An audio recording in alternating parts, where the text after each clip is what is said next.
Shalom Aleichem, everybody. Hope all is well.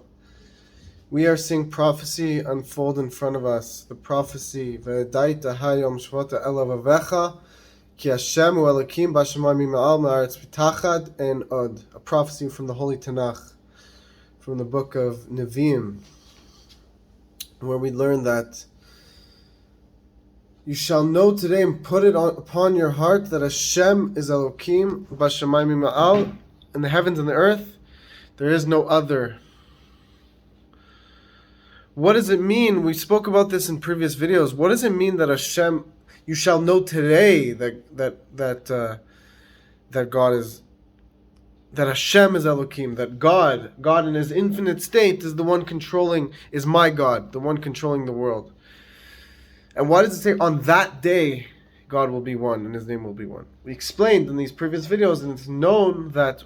Why does it say on that day? Because it's true that God is one, and it's true there's nothing else besides Him. But sometimes people aren't aware of this fact. When the Mashiach arrives on this day that we're speaking about, the whole world will know that Hashem is one. And there will be no more chances to prove to God that you believe He's one, because it'll be open and revealed. Now, why do I say that this prophecy is unfolding before our eyes? All you have to do is look in the comment section of the Torah channel, where you see that there's so many righteous Gentiles turning to Hashem, and of course Jewish people as well. Baal Teshuva, people who weren't born observant and are deciding out of no one's forcing them to. They didn't grow up this way. They're choosing to become connected to Hashem, which is very proof before our eyes that Hashem is Elokim, that God is the one controlling the world. And also, that as you just said, there's Noahites, righteous Gentiles, people who by no means have any obligation.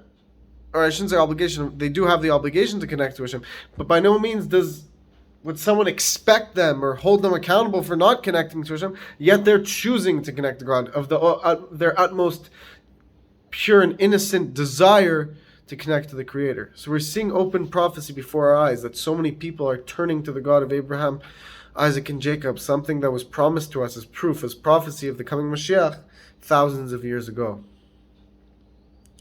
Something connected to this verse, this idea is in the Derech Mitzvosecha by the Samech Tzedek, where the Rebbe, the Samech Tzedek, the third Rebbe of Chabad, speaks about how we have a commandment to connect to God, to believe in God. And the Samech Tzedek then brings proofs. Is believing in God it itself a commandment, or is it a prerequisite to all the commandments?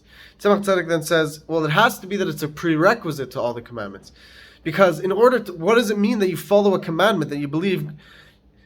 You can't believe in the commandments without believing in God. Believing in God is the reason why we believe in the commandments.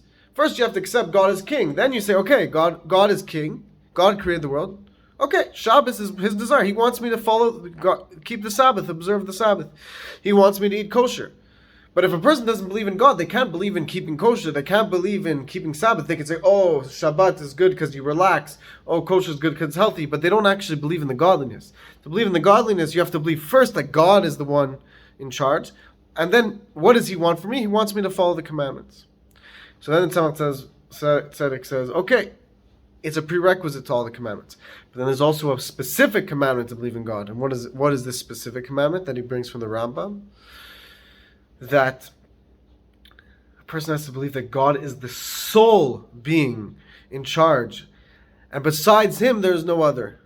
Okay, you could believe in God, that's the prerequisite. But the specific commandment to believe in God is that God is the sole, the only one controlling the world, and besides Him there's no other.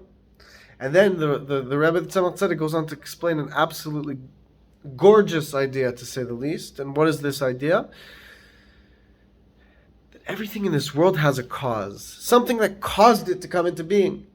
But by Hashem, in regards to Hashem, He is the cause. And He is the ultimate existence. And His existence is obligatory. Some things in this world, they can exist, they could cease to exist, they could re-exist, so on and so forth. Hashem doesn't just happen to exist. Hashem needs to exist. He is the true existence. And all of reality that we know of are an expression of God's true existence. This temporary existence, or this partial existence that we experience, or this seeming existence, so on and so forth, is only an expression of the true existence, the ultimate existence, Hashem.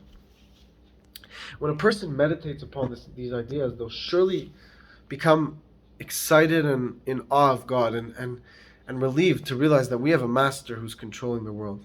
And this is proof unfolding before our eyes, because people who weren't even born in Jewish families or in righteous Gentile families are turning to the God of Abraham, Isaac, and Jacob in numbers we've never seen before. So this is something we have to get involved with and realize that it's happening before us, and realize that this is a prophecy of Mashiach unfolding before our very eyes. Just look in the comment section of the Torah channel, you'll see it. You'll see all these righteous Gentiles turning to Hashem. You'll see all these Jewish people who weren't born observant sharing their stories that they've recently found out about Hashem and are interested, to say the least. So meditate on this idea that Hashem is the true cause, and Hashem's existence is not bound by any other existence. Rather, every other existence is bound by Him. He is the true existence, and He doesn't just happen to exist, but He needs to exist. And when you think about this idea, it will for sure cause you to be in awe of Hashem and to feel a bit of a spiritual fear of God, an anxiety to want to do God's will, which is a holy anxiety. Because all other anxieties, fear, is not fearing something physical, is not a healthy thing, it's not a good thing. Of course, there's sometimes, if like natural things happen, like a loud noise, automatically you feel uneasy. But to fear outcomes, to fear negativity happening is not a healthy thing. But to fear Hashem is the most healthy thing possible, because that will guide you to follow Hashem. That will give birth to a love of Hashem. So may Hashem bless you all. May we experience this revelation today. May we have true fear of Hashem, which is the most relieving thing. Fear is a painful thing, but when you fear Hashem, it's a pleasurable thing. May Hashem bless you all. May we see the coming Mashiach today. Please share this message. Please sponsor. Please donate to the Torah channel to help support us.